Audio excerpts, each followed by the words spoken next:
Presidenti i Serbisë Aleksandar Vučić i përcolli një letër sekretarit të përgjithshëm të NATO-s Mark Rutte, në të cilën i kërkoi që KFOR në përputhje me rezolutën 1244 të Këshillit Sigurimit të Kombeve të Bashkuara të ndalë terrorin ndaj serbëve, persekutimet, arrestimet, shembjet e shtëpive dhe çeljen e urës mbi Ibër, që komuniteti ndërkombëtar të ndërmarrë hapa se si Prishtina të zbatojë dispozitat e marrëveshjes së Brukselit të vitit 2013.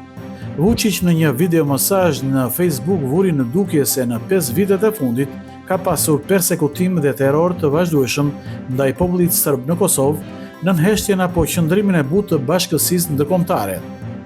#Unioni, #NATO, heshtin dhe të gjithë të tjerët të vuri në dukje Vučić. Në një intervistë me Kosovo Online, shefi i misionit të OSBE-s në Kosovë, Gerard McGurk, tha se imazhet e Nenad Rashkovicit të tërahur brutalisht ishin të tmerrshme dhe se inspektoriati policor dhe institucioni i avokatit të popullit reaguan shpejt me nisjen e hetimeve. Ai theksoi se serbët në Kosovë janë më të shqetësuar për aksesin në drejtësi, pronë dhe shërbimet, dhe kur është fjala për shembje të shtëpive në Ujman, reagimi fort ndërkombëtar ishte i justifikuar, sepse të gjitha rrugët ligjore nuk u përdorën plotësisht dhe u përfunduan. Më në fund u morën masa zbatuese. Kjo në masën më të madhe është përgjegjësia e institucioneve qendrore dhe sistemi i drejtësisë duhet të gjejë mënyrën për t'u përgjigjur kësaj, thot McGurk. Aksioni shembjes së objekteve në liçenin e Radoniqit tregoi të kundërtën e asaj që qeveria kosovare tenton ta paraqesë se në rastin e shqiptarëve vlejnë të njëjtat rregulla si për serbët dhe se institucionet punojnë njësoj për të gjithë, thot për Kosovo Online deputetja e listës serbe Jovana Radosavljević. Ajo theksoi se veprimi i dieshëm tregoi se standardet nuk janë të njëjta për shqiptarët dhe serbët në Kosovë, sikurse thot, ndoshta Ministria e Mjedisit të donte të tregonte se si drejtësia është e njëjtë për të gjithë, por mori efekt të kundërt. Kryetari i Komisionit për Mbrojtje dhe Çështje të Brendshme në Kuvendin e Serbisë, Milovan Drecun, tha se shembjet e objekteve në liçenin e Ujmanit, çështja e urës mbi Ibër dhe veprimet e tjera të Prishtinës janë pjesë e presionit të gjerë ndaj komunitetit serb në Kosovë.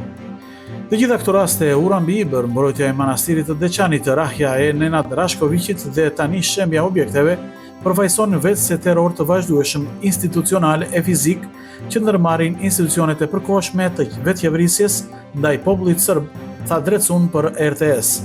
Ai beson se serbët janë qytetarë të dorës së dytë dhe se ligji ndaj tyre zbatohet selektivisht. Shtetet e Bashkuara të Amerikës sërish u kanë bërë thirrje liderëve politik në Kosovë që të bashkëpunojnë për formimin e institucioneve në përputhje me kushtetutën dhe vendimet e gjykatës kushtetuese. Zëdhënësi i Departamentit të Shtetit deklaroi se liderët politikë duhet të punojnë së bashku për të kapërcyer ngërçin institucional, raporton Radio Europa e Lirë. Nga Departamenti i Shtetit thuhet se ky ngërç çon në mundësi të humbura për Kosovën. Thirrje të parafort për politikanët kosovar, më 12 gusht përcolli dhe ambasada e Shteteve të Bashkuara të Amerikës në Prishtinë. Deputetët e Partisë Demokratike të Kosovës prej orës 6 të mëngjesit të sotëm kanë protestuar para ndërtesës së qeverisë së Kosovës, duke kërkuar vazhdimin e seancës konstituese të parlamentit. Atyre ju bashkua dhe udhëheqja dhe këshilltarët e PDK-s nga Vushtrria, si dhe deputetët e Aleancës. Deputetja e PDK-s Ganimeta Musliu tha se protesta do të vazhdojë deri në rifillimin e seancës, ndërsa Blerta Deliu Kodra përsëriti se partia nuk do të takohet më me kryeministrin në mandatin teknik Albin Kurti. Deputetët e Partisë Demokratike të Kosovës kanë lënë dhe një letër në sallën plenare për deputetët e vetëvendosjes duke bërë thirrje për respektimin e kushtetutës dhe konstituimin e kuvendit.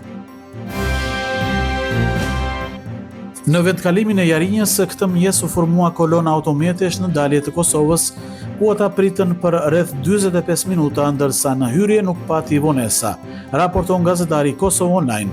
Në Jarinjë, gjatë muajve të verës, shpesh ka radhë qysh në orët e para të mëngjesit për shkak të intensitetit të lartë të trafikut dhe numrit të madh të shqiptarëve që zgjedhin këtë vendkalim për udhëtime.